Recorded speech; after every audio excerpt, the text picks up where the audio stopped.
By now, you may have seen the clip of that children's cartoon that is simultaneously angering and horrifying most of us. This one. I ordered my men to treat them well. I'm sorry, Mr. Columbus, but I heard at school that you spoiled paradise and you brought slavery and murder to peaceful people. Leo? Sorry. It's what I read and heard at school. Caramba! Those are some accusations.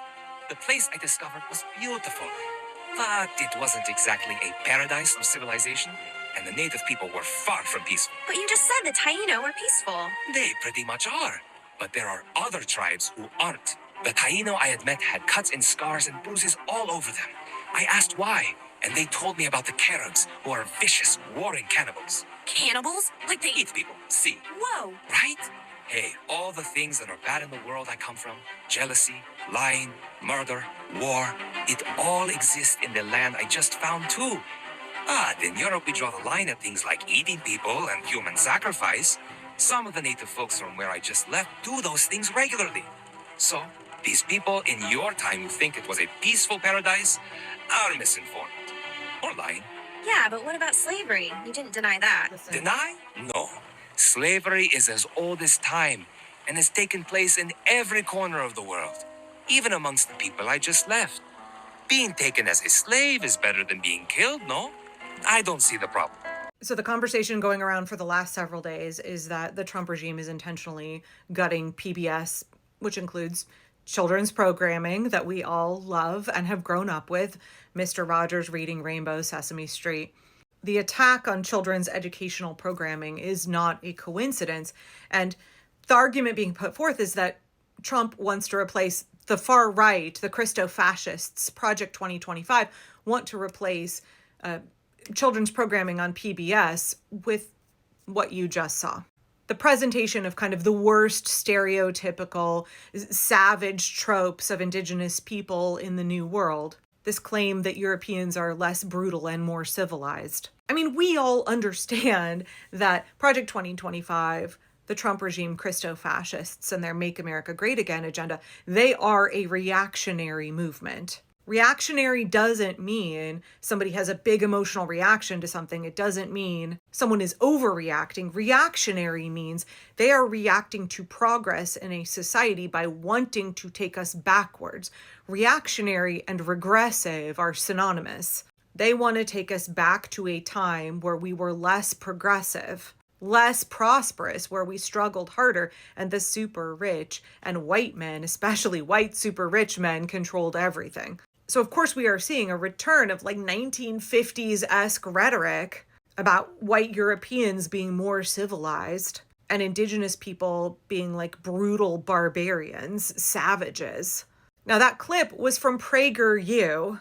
And let me make a really quick note here about this because I get comments on my YouTube channel pretty much on a daily basis from folks who say, hey, did you know that weird conservative ads are running on your videos on YouTube? So I just want to remind you that several years ago, YouTube changed the way that it runs ads on videos. It used to be that I got to choose the kinds of ads that ran in front of and in the middle of and at the end of my YouTube videos. But for a number of years, the ads are actually catered to you and not to my videos. And that means if you watch a video on my YouTube, you will get different ads than somebody else.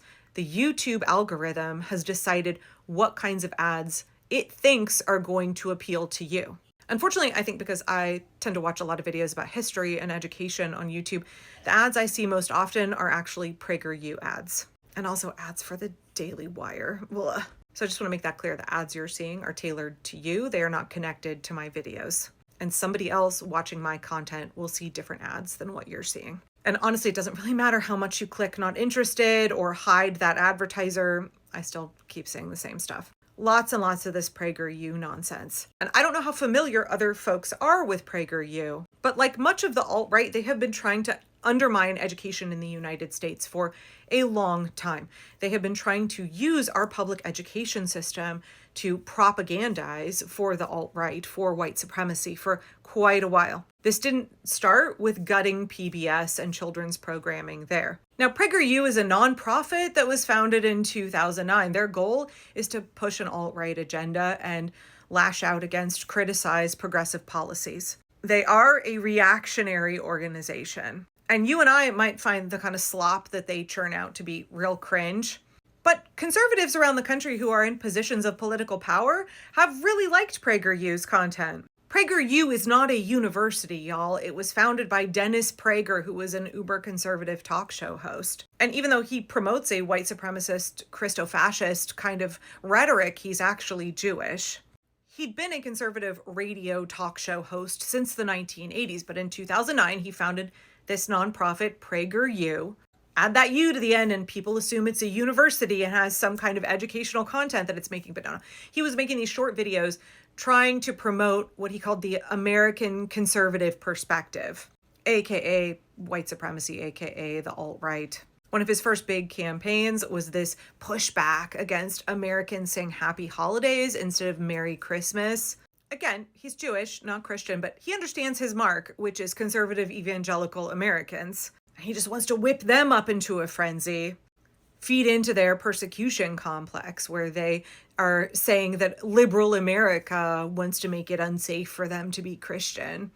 Christians on the right always believe that they're under attack. And Dennis Prager, he really knew how to feed into that. He knew how to grift off of that. So right away, it was the content that was anti-trans, content that was, there's a war on Christianity in the US, you're under attack, people saying happy holidays. He's like a threat to your existence. Very quickly, he started making cartoons that really were meant to appeal to conservative children, really were meant to be like a replacement for PBS, which had like woke ideology. I guess now they would say, you know, PBS was DEI. And along with these cartoons that were focused on children, PragerU also made a series of like sex ed videos for teens. I mean, really, they were like abstinence only, anti-abortion messages. And then just general culture war stuff about how Canada's universal healthcare is like real dangerous and how great Israel's Iron Dome is, stuff like that. And where are most of America's kids